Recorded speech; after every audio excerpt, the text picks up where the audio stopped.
امام کی زندگی گزری انتہائی شدید مسائل میں، شدید مسائل. جیسے امام نقی علیہ السلام کا تصور آئے تو سامنے آتا ہے متوکل ملعون کا تصور، جبکہ متوکل تو خود واصل جہنم ہو چکا تھا پہلے. امام کو زہر تو معتز نے دیا، لیکن متوکل کو بنی عباس کا یزید کہا جاتا ہے، اس لیے کہ 17 مرتبہ اس نے کوشش کی کہ قبر امام حسین علیہ السلام کو بسمار کر 17 مرتبہ. اچھا آج جب پڑھتے ہیں نا دعائے اللہم کل ولی حجت الحسن، اسے کیا کہتے ہیں؟ دعائے سلامتی امام زمانہ. کچھ لوگوں کے ذہن میں سوال آتا ہے کہ مولانا ہم کیا دعا کریں ان کی سلامتی کے لیے، ہے نا سوال پڑتا ہے. امام علیہ نبی علیہ السلام سے جواب سنتے ہیں. متوکل نے امام کو سامراں میں رکھا تھا اور امام ہاؤس اریسٹ نظر بند تھے، اس لیے کہ ان خلفاء بنی عباس کو یہ معلوم تھا کہ حضور نے فرمان کیا ہے کہ 12 کا عدد ہے کہ میرے بعد 12 خلفاء آنے والے، اور 10ویں تک بات پہنچ چکی ہے. اور اگر ہم نے اپنے سامنے رکھا 12 تک پہنچ گئے اور 12ویں کو اگر شہید کر دیا تو 12ویں کے بعد تو حجت خدا نہیں ہے. اس پر چونکہ میں جب آیا تھا آج سے 2-2.5 سال پہلے تو تھوڑی سی تفصیل سے بات کر چکا ہوں کہ یہ 12 کا عدد اور اس کے بعد خلفاء بنی عباس کیا کچھ کر رہے تھے، اس لیے اس سال پہلے اس کو مناسب سمجھا کے بات کی جائے. انشاءاللہ کبھی شاید سال آئندہ اگر یہ پھر مجلس ہوئی یا کوئی ایسا موقع ہوا تو میں اس کو بات کروں گا انشاءاللہ کہ 12 کا عدد خلفاء بنی عباس کی نگاہ میں تھا. لہٰذا امام کو قید خانے میں نہیں رکھا تھا، نظر بند رکھا تھا، گھر میں تھے لیکن ہاؤس اریسٹ تھے، تاکہ پھر پتہ چلے 11واں اور پھر 12واں اور 12ویں کو شہید کر دیا. لہذا امام کی زندگی میں کثرت کے ساتھ ایسا آپ ایک لمحے کے لیے تصور کیجیے، اللہ نہ کرے کسی کے گھر میں ایسا سانحہ یوں پیش آئے بار بار. متوکل کے سپاہی آدھی رات کو ہر 1-2-3 دن بعد کبھی فوراً گھروں میں داخل ہو جاتے تھے امام کے. آپ تصور فرمائیے اگر کوئی بہت اپنا بھی آئے آدھی رات کو تو انسان کہتے ہیں کیا اس وقت آپ آتے ہیں. یہ لعین اور ملعون سپاہی یہ امام کے گھر میں داخل ہوتے تھے، امام سے بستر چھین لیا کرتے تھے. امام فوراً ان سے کہتے تھے کہ دیکھو میں مستورات کو ایک طرف کر دوں، پھر تمہیں جو گھر میں دیکھنا ہے.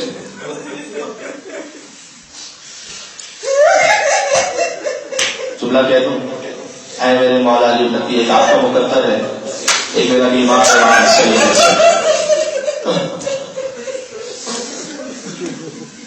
ان کا مقدر. بیویاں ایک خیمے سے دوسرے خیمے اے مولا آپ کی مستورات میں وہاں چھوٹے چھوٹے بچوں میں کسی کو کوئی تماشا تو مارنے والا نہیں ہے.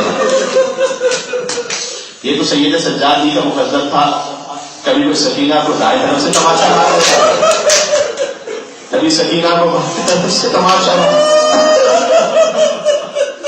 ذرا بہت گریا فرمائیں گے انشاءاللہ. میں امام نقی کے مسائل پڑھنے کے ارادہ رکھتا ہوں. اور ایک طریقہ یہ ہوتا تھا اپنے امام آخر ان کی یوں قدر کیجیے کہ مولا آپ کے قدموں کی خاک پر بھی اگر میں قربان ہونا چاہوں تو میں تو اس قابل بھی نہیں ہوں. اس لیے کہ ہم دعا اللہ کو میں پڑھتے ہیں نا دعا سلامتی امام زمانہ. اس کی وجہ کیا ہے؟ امام نقی سنیے گا. اور کئی مرتبہ ایسا ہوتا ہے کہ یہ مظلوم متوکل امام کو دربار میں بلا لیتا بار بار امام کو دربار میں بلا لیتا. سلیمان عبد الرحمان اصفہانی وہ یہ کہتا ہے کہ متوکل نے مجھے دربار میں بلایا تھا اور اچانک متوکل نے کہا کہ ان رافضیوں کے امام کو لے آؤ اور اس کا سر تن سے جدا کر دو. کہتے میں دل میں سوچتا رہا کہ یہ امام آئیں گے اور ان کا سر یہ تن سے جدا کر دے. اللہ کر میں نے دل میں دعا کی اللہ کرے ان کی طرف خیر. کہتے جیسے ہی میرے مولا علی نقی داخل ہوئے نا دربار میں تو مجھ تک پہنچتے ہوئے رکے سلام مجھ تک پہنچتے ہوئے رکے کہا کہ اے اصفہانی تو نے ہمارے لیے دعا کی، جس مشکل کے لیے تو یہاں آیا ہے تیری مشکل حل ہو جائے گی، تیرے مال میں برکت ہو جائے گی اور اللہ تجھے صاحب اولاد کر دے گا. امام کی سلامتی کی دعا یہ ہم پر واپس پلٹ رہی ہوتی. اب جب آپ دعا اللہ کل ولی کر پڑھیں تو سوچے کہ مولا میں تو کیا دعا مانگ سکتا ہوں آپ کے لیے، میں تو اس لیے مانگ رہا ہوں کہ آپ ہی کا حکم ہے مولا، آپ ہی نے مجھے حکم دیا ہے. اور اس کا اثر یہ ہے کہ امام کی دعا آپ تک پہنچتی ہے کہ تیری مشکل حل ہو جائے گی، تجھے اولاد عطا ہو جائے گی، تیرے مال میں برکت ہوگی. امام علی نقی کو جب اکثر دربار میں بلایا جاتا تھا، ایک مرتبہ اس لعین نے یہ کام کیا، میں کیسے کہوں لیکن بچوں تک پہنچانا بھی ضروری ہے. شراب کی محفل لگی ہوئی، امام کو دربار میں بلا دیا. جو صاحب تطہیر ہو، جو طاہرہ تطہیرہ کا وارث ہو، وہ دربار میں اور ان شرابیوں کے درمیان موجود ہے. آپ تصور فرمائیے کتنا سخت اسے سوچنا بھی ہے. امام علی نقی مرد ہیں، یہ سوچنا پھر بھی مشکل ہے. علی کی بیٹی زینب شرابی کی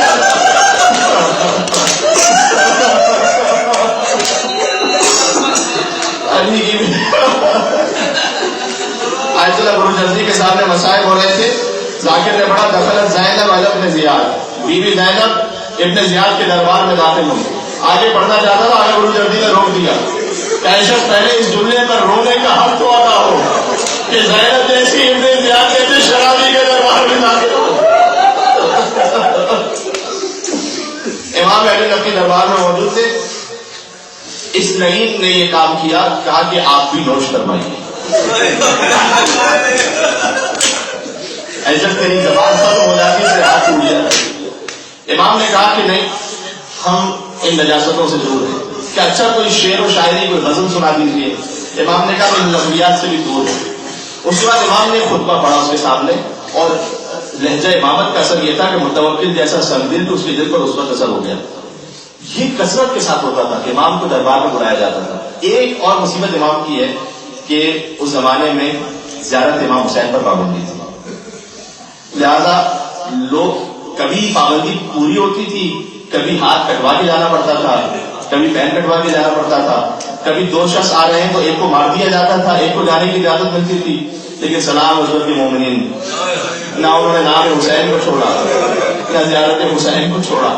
کئی مرتبہ ایسا ہوتا تھا کہ جب دو مل کر ساتھ جا رہے ہوں، ایک کو قتل کر دیا جاتا تھا تو جیسے مارا جا رہا ہوتا وہ کہتا تھا کہ جب جانا تھا مولا حسین کی خدمت میں تو مولا سے کہنا مولا آپ کا ایک اور ظاہر بھی آنا چاہتا تھا لیکن آپ کی راہ میں شہید مولا میرا سلام سے قبول فرمائیے. لہٰذا امام علی نقی اس زمانے میں ظاہرین پر بہت مظالم تھے. ایک صحابی تھے امام کے، جو امام تو سامدہ میں تھے، جا رہے تھے. ان کے ایک صحابی امام نے کہا جب کربلا پہنچنا تو میرا سلام وہاں کہنا اور میرے لیے دعا کرنا. کہتے میں آگے بڑھا، راستے سے واپس پلٹ آیا. میں نے کہا اے مولا آپ تو خود حجت ہیں، آپ تو خود حجت ہیں، آپ تو اپنے زمانے کے حسین ہیں، آپ مجھ سے کہہ رہے ہیں کہ میں آپ کے لیے جا کر کربلا میں دعا کروں. کہا کہ اے شخص، ظاہری اسباب سے امام کہہ رہے ہیں، اے شخص ہم کربلا اس وقت ان ظاہری اسباب میں وہاں نہیں پہنچ سکتے، لیکن اللہ پسند کرتا ہے کہ کربلا میں اس کے بندے کا نام لے کر اس کے لیے دعا کی جائے. لہٰذا جب تو کربلا پہنچتا تو اپنے امام وقت کے لیے قبر حسین پر جا کر وہاں دعا کرنا. لہٰذا کتنے واقعات ایسے ہیں. مصر سے زید مجنون چلے امام حسین کی زیارت پر، امام علی نقی کا زمانہ ہے، اور کوفہ سے بہلول دانا چلے. یہ دونوں چلے امام حسین کی زیارت پر کربلا. کہتے ہیں کہ جب ہم دونوں وہاں پر پہنچے تو ایک شخص تھا، اس نے روک دیا ہمیں. ہم نے کہا امام حسین کی زیارت پہ جانا چاہتے ہیں. کہتے ہیں ایسا ہماری بات کہنے سے منقلب ہو گیا، تکوں میں گر گیا. شاید وہ خود بھی مومن تھا. کہتے ہیں کہ میرے لیے بھی جا کے دعا کرنا. کہتے ہیں ہم دونوں وہاں پر گئے، زید مجنون اور بہلول دانا. ہم زیارت کر کے واپس پلٹے.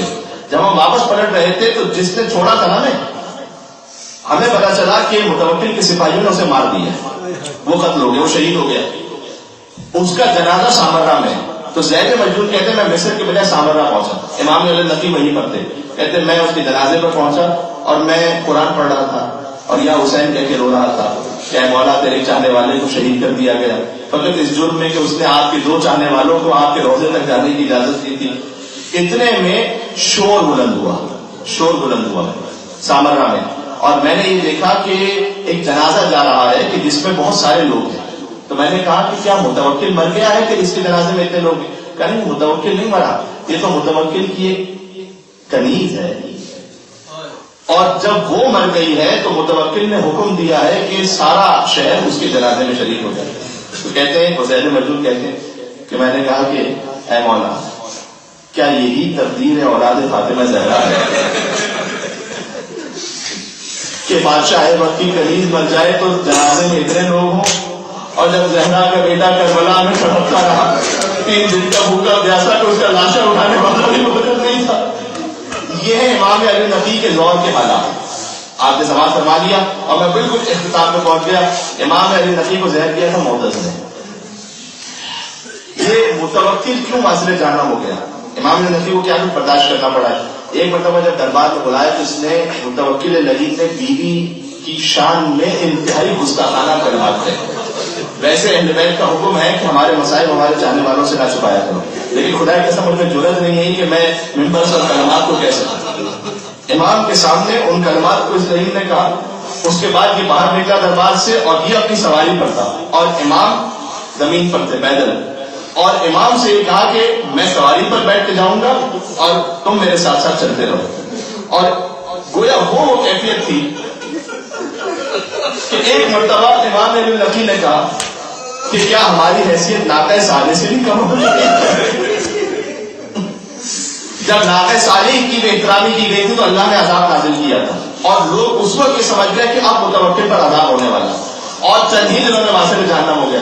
اس کے بیٹے نے اسے خود قتل کر دیا، پھر اس کے بعد اس کا بیٹا آیا اور پھر آگے معتز. اس معتز نے زہر دیا ہے امام علی نقی علیہ السلام کو. یہ تاریخ کی مختصر تھی. امام علی نقی علیہ السلام کو زہر دے دیا گیا. 40 برس کا سن تھا لیکن جسم پہ راشا کاری ہو گیا، تڑپ رہے تھے امام حسن عسکری پہنچے اور گریبان کو چاک کیا امام نے. جیسے امام حسن عسکری نے گریبان چاک کیا تو کسی نے کہا آپ نے گریبان کیوں چاک کروا دیا؟ کہا موسیٰ نے اپنے بھائی ہارون کے لیے گریبان چاک کیا تھا. میرے بابا حجت خدا ہے، ان کی شہادت پر امام حسن عسکری نے گریبان چاک کیا. وہیں پر جب شہادت ہو گئی تو غسل و کفن کا اہتمام کیا اور جنازے کو گھر ہی میں دفن کر دیا. یہاں تک آگے امام علی نقی تک. اہل بیت میں 3 مشہور جنازے ہیں کہ جو گھر سے نکل ہی نہ پائے تھے، گھر ہی میں دفن ہو گئے. آخر جملہ اور انشاءاللہ مولا امام علی نقی فاطمہ زہرا سلام اللہ علیہ کے صدقے میں آپ کو جزائے خیر عنایت فرمائے. اور انشاءاللہ سامرہ میں آپ خود پہنچے تو مولا کا حرم ہے، وہاں پہنچ کر مولا کی زیارت کریں اور وہاں پہنچ کر ان کی جدہ فاطمہ زہرا کو غصہ پیش کریں. سب سے پہلے خود ان کی ماں فاطمہ زہرا کا جنازہ تھا جو ایک روایت کے مطابق علی نے گھر ہی میں دفن کر دیا، گھر سے جنازہ باہر نکل ہی نہ سکا. دوسرا جنازہ تو امام علی نقی کا تھا کہ جو گھر سے باہر نہیں نکل سکا. امام حسن عسکری نے گھر ہی میں اس کو دفن کیا، گھر ہی میں دفن کر دیا. اور آخری جنازہ سن سکو گے زندان شام میں سکینہ یہ وہ جنازہ تھا کہ سکینہ بابا بابا کہتے ہوئے دنیا سے رخصت ہو گئی. سارا غسل دینے کے دوران آئی کہ اس بچی کو کتنے تماشے مارے گئے، اس کا خوب بڑا گوشہ اس کے جسم سے الگ نہیں چھوڑا. خدا کو میں کھانا جانا برداشت نہ کرے حسین کے، خدا کی حالات کو پورا برداشت نہیں کر سکیں گے. یہ وہ جنازہ تھا جو قید خانے سے نہیں نکل سکا. سکینہ کا جنازہ سجاد نے لہر میں ثبوت کیا. جنازے کے بعد وہ ہاتھ برابر ہوئے کہ میرا سجاد میری امانت مجھے واپس کروا دے. مجھے نہیں معلوم قوم میں رضا کے دل پر کیا گزری ہوگی. آخری جملہ یہ ضرور کہا ہوگا ہے بیٹی تیری تمنا کی رہائی کب ملے گی، اب تجھے قیامت تک جانے علی نبی کا جنازہ گھر میں رہا، سکینہ کا جنازہ زندہ رہا، زندہ رہا.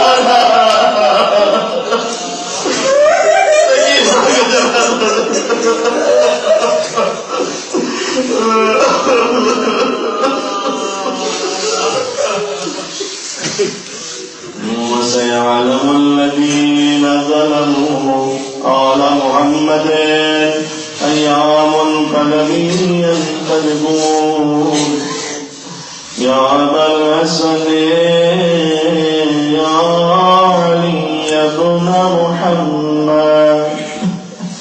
مولا علی نقی کو کرسا بھی دے رہے ہیں اور ساتھ ان سے توسل بھی کر رہے ہیں. جب سلیمان اصفہانی نے دعا کی مولا کے لیے تو مولا نے پلٹ کر اسے 3 دعائیں دی. اب یہاں دعائیں توسل ماشاءاللہ اتنے مجموعے میں اتنے مومنین یہاں تشریف فرمائے. جب علی نقی کی خدمت میں توسل ہوگا ان کی جدہ ماجدہ کے صدقے میں مولا ضرور جھولیاں بھر کے یہاں سے واپس بھیجیں گے. میری آپ سے گزارش ہے آپ اپنی دعاؤں کو ذہن میں رکھیے گا. اظہر بھائی کی دعائیں صحت کے لیے گزارش ہے اور سب سے بڑی دعا ظہور امام زمانہ اور ساتھ ہی مولا سامرہ کے دربار دیکھنا آپ کا نصیب ہو سکے. ناظرین بھی پہنچے، سامرہ پہنچے، کربلا اور نجف پہنچے اور وہاں جا کر آپ کی خدمت میں وہاں سلام پیش کر سکیں، وہاں مسائل پڑھ سکیں. یا علی ابن محمد أيها العاد النبي يا ابن رسول الله يا حجة الله ويا خلقه يا سيدنا ومولانا إنا توجهنا واستشفعنا وتوسلنا بك إلى الله وقدمناك بين يدي حاجاتنا يا النبي يا راجيا عند الله اشفع لنا